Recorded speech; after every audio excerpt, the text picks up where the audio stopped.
reasons why our students today fail their exams.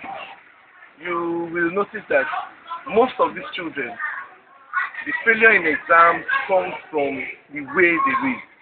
Now, what do I mean by the way they read? You want to look at first, the reading culture has been lost in Nigeria. Nobody ever reads anything again.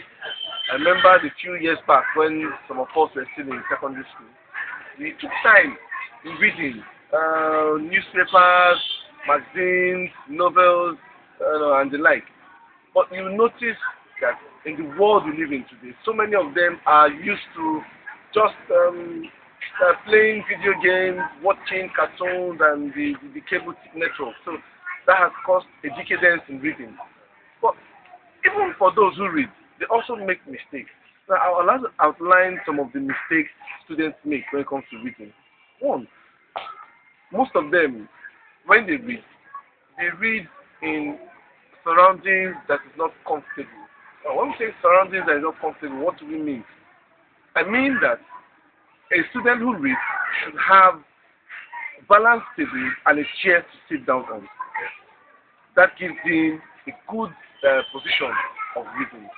Secondly, most children who read prefer to read with a radio switched on around them. The radio plays while they are reading, and that causes distraction, and whatever they read at that time cannot sink in. Again, most of them who read also prefer to lie down on a chair reading, and come to think of it, the lying down position is for sleeping and not for reading. So when they do that, they fail to read and understand what they have read.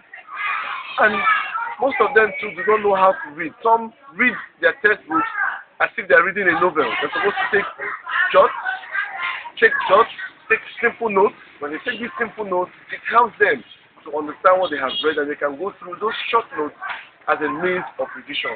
So if students can go back to those ways that we normally read before, taking out time for them to study, making time for them to do all these important things in reading and taking care of those things, there will be a raise in how well students are passing their exams.